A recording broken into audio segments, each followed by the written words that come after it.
Okay, it all started around 1973. I was a student in Tom Stanley's class at the university, and he invited me to participate in his very first study of the affluent market.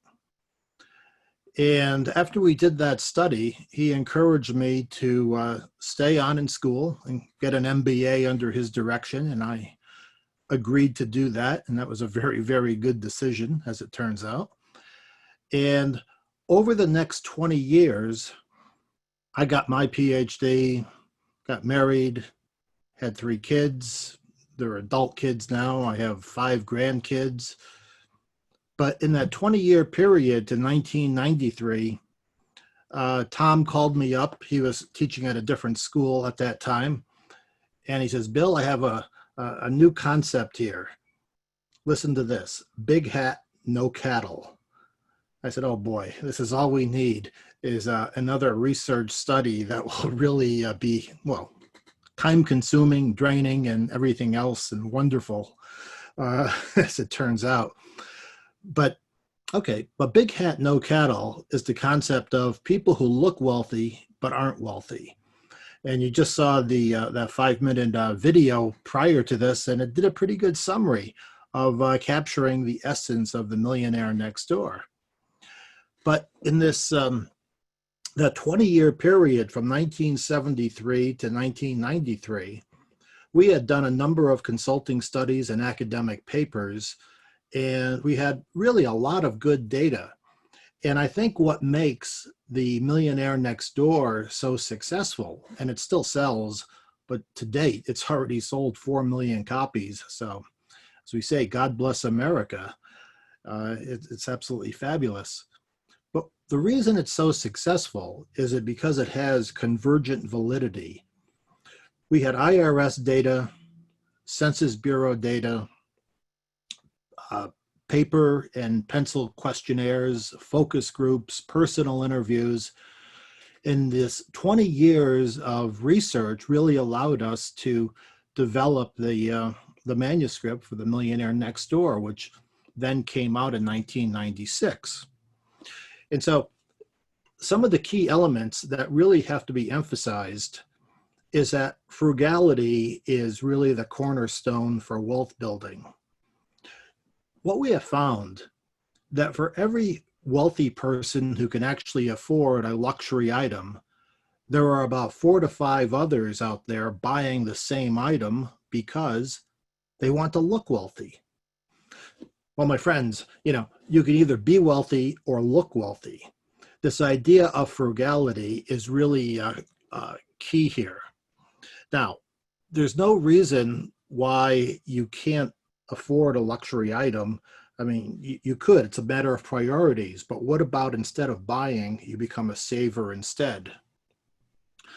And this is especially important if you create this discipline very early on in your life. The fan mail we have gotten from the book, mothers would write to me and say, "Boy, this is the lesson I want my children to know about how it's really done." And this idea of discipline and having a diversified portfolio is so critical. Well, it really hinges on Enrico Modigliani, who was a Nobel Prize winner in the 1980s. He developed a concept called the life cycle of money. That's what he got his prize for. And in essence, what the life cycle of money is all about is that when you're young, you work for money, and when you're old, money works for you. Pretty simple, isn't it? But if you never get started, you're really going to be in difficult straits, that's for sure. But along with the accumulation factor of, having the ability to be a long-term saver, which is absolutely important, we also must avoid excessive debt. If we go back 2,500 years and look at the book of Proverbs, specifically chapter 22, verse 7, we have a very famous line that rings true today. The borrower is a slave to the lender.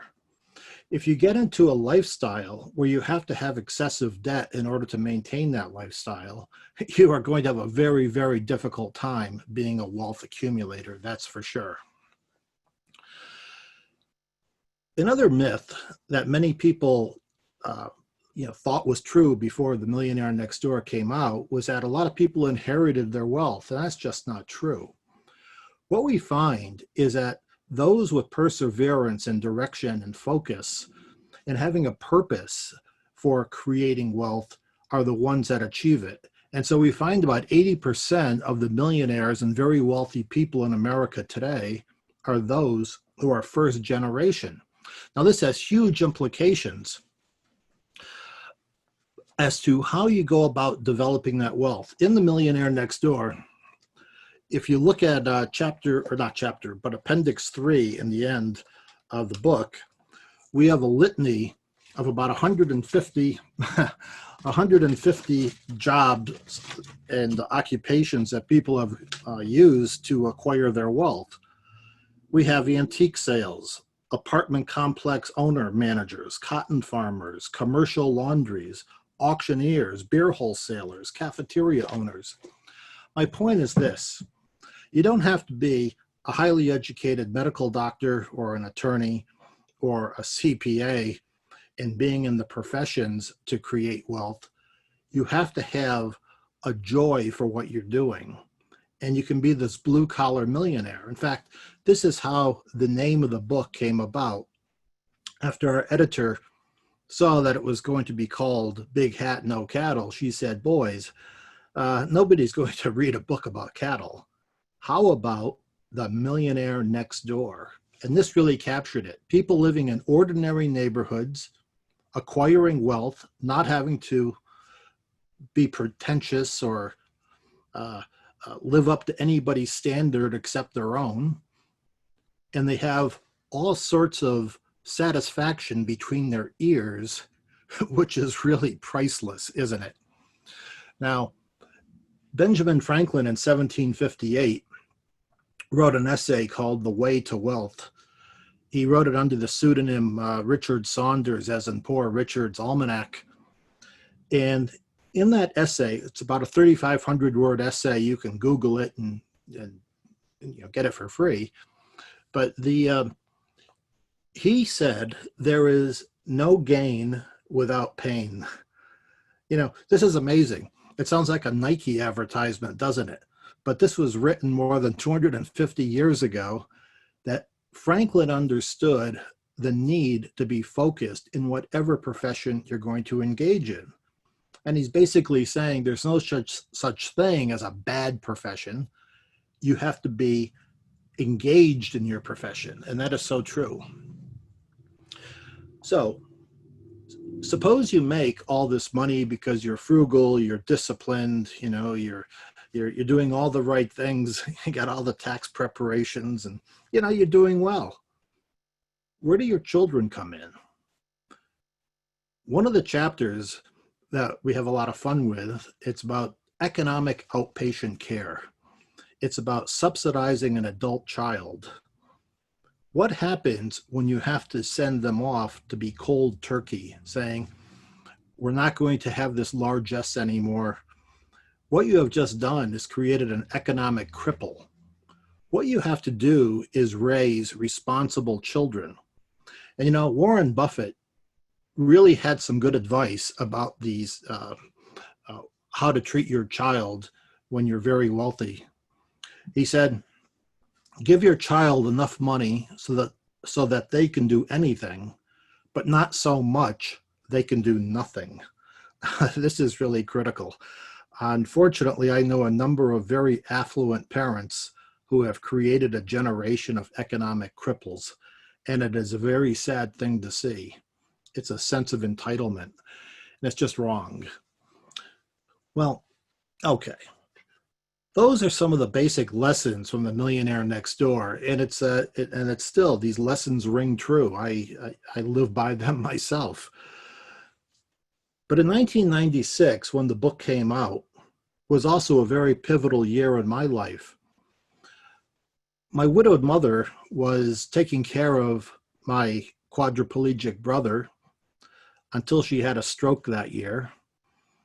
So, oh boy, the book is out, make the New York Times bestsellers list. I got my career going at the university, but I also have an obligation to my family, my actual kids and my wife, but also what about my widowed mother and what about my quadriplegic brother? Well, my mother died shortly after that, and I became the primary caregiver, along with my wife, to my brother. You know what? We were very fortunate to have the money and the resources and really the heart, I suppose, to say, let's buy him a house, wheelchair accessible. And in fact, it was so hard to get home health care aides. And anybody who's been through that knows that it's a job, not a career. But it was every Friday, Saturday, and Sunday for the next 20 years until his natural death in actually 2015. I was the aide. So here I am, on the top of my career, but having the humbling experience of what it's like to deal with somebody who can't even scratch his nose. You have to feed him, bathe him, dress him, do everything. The point is, it's an act of love, and I wouldn't trade it for anything. Well, this really got me thinking about the new book, Richer Than a Millionaire. Okay. And Richer Than a Millionaire, with my colleague, Rich Van Ness, we would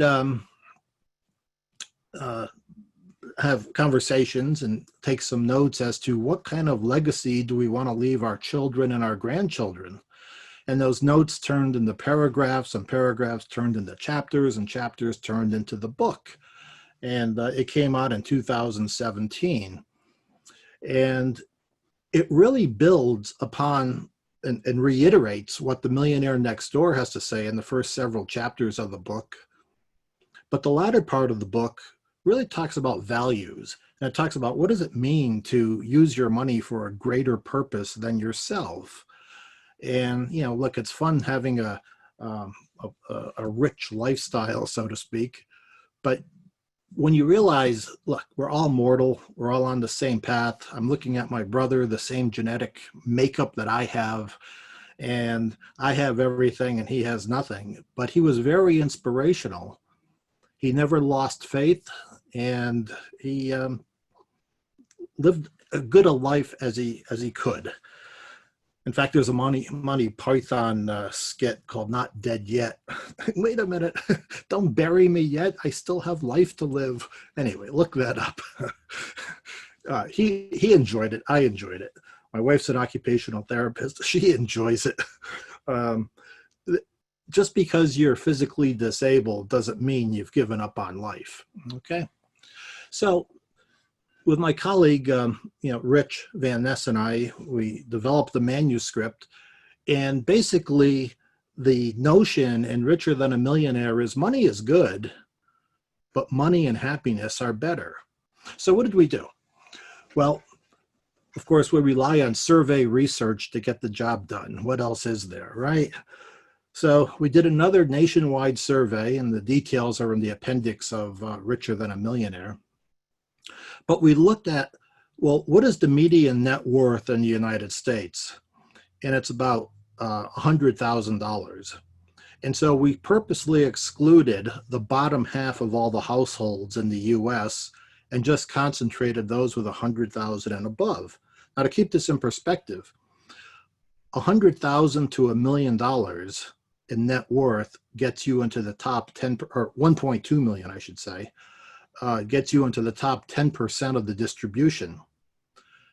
To be a one percenter, those reviled one percenters, $11 million net worth makes you a one percenter. Now, what about people like Gates and Bezos and, these multi-billionaires? Well, of course, they're in the stratosphere and they're in the top 100th of 1%. It's a very rich stratospheric position to be in, and not many people are there, of course. And so when we look at the ordinary millionaires, those who are next door, those with $1.2 million and above, we get a good idea as to not only reiterating how they made their money, which again, the Millionaire Next Door does a good job and it's reiterated and richer, but we also included measures of charitable gift giving and value systems. In fact, it was very important to use a construct from the psychology literature. And in the psychology literature, Professor Ed Diener created what is called subjective well-being, SWB, and he created a 7-item scale or a 5-item scale with 7 points on each one, where you could score a low of 5 or a high of 35. And if you score a 20, you're right in the middle. Those who score greater than 20 are said to be satisfied, happy, content. And those who score less than 20 are considered to be malcontents. Now, this is the same kind of typology we used in Millionaire Next Door when we looked at underachievers of wealth and prodigious accumulators of wealth, the PAWs versus the UAWs, where we can look at, okay, what is the expected amount of money you should have versus are you really prodigious or are you an underachiever? Well, using this, you can see we can make a 2-by-2 matrix. We can have near millionaire, millionaire, disgruntled, happy. The fortunate thing is the majority of people who are in this above $100,000 category, whether you're in the actual millionaire category or the near millionaire, the majority are indeed happy. But what about the 20% or so in each of those income or net worth categories? What about the disgruntled? What makes them different? Well, they differ substantially in terms of their perception of their role in life. Let me give you an example here. We were inspired by that 1758 essay by Benjamin Franklin, The Way to Wealth.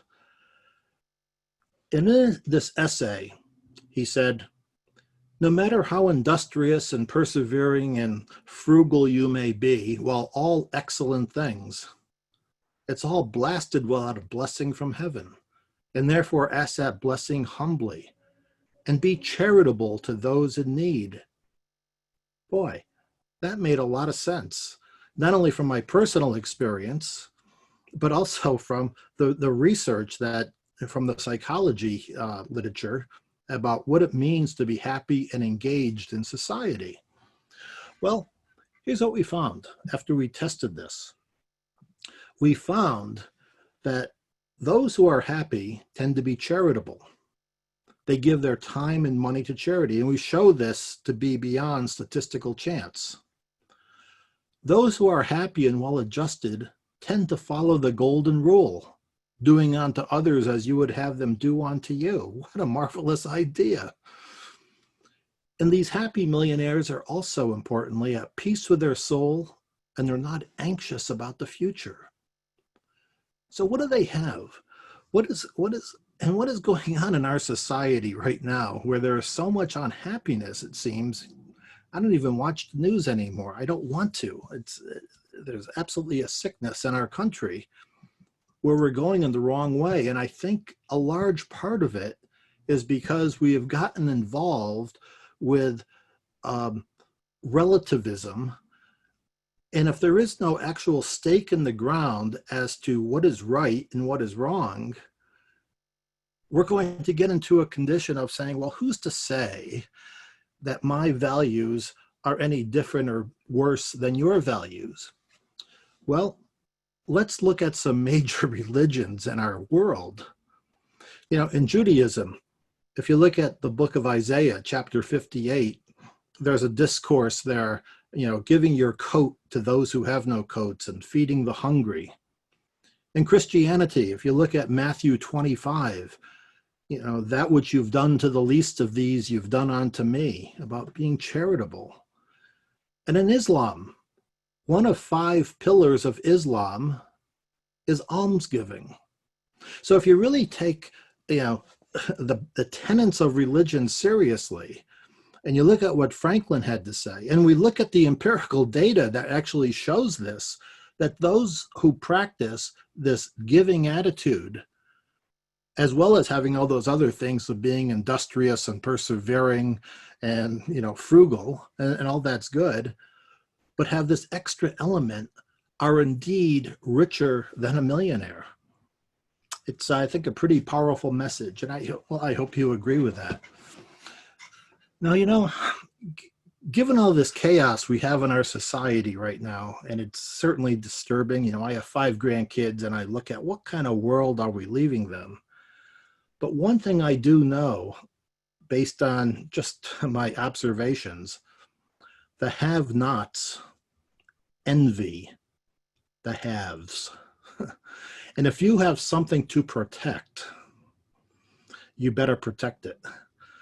I liked one of the slides on the between the sessions here that showed the homeless person and the dog saying, well, the best asset protection plan is to have no assets, right? Well, what if you do have assets? And of course you do. Having these legal structures and accounting mechanisms are absolutely critical. They really are.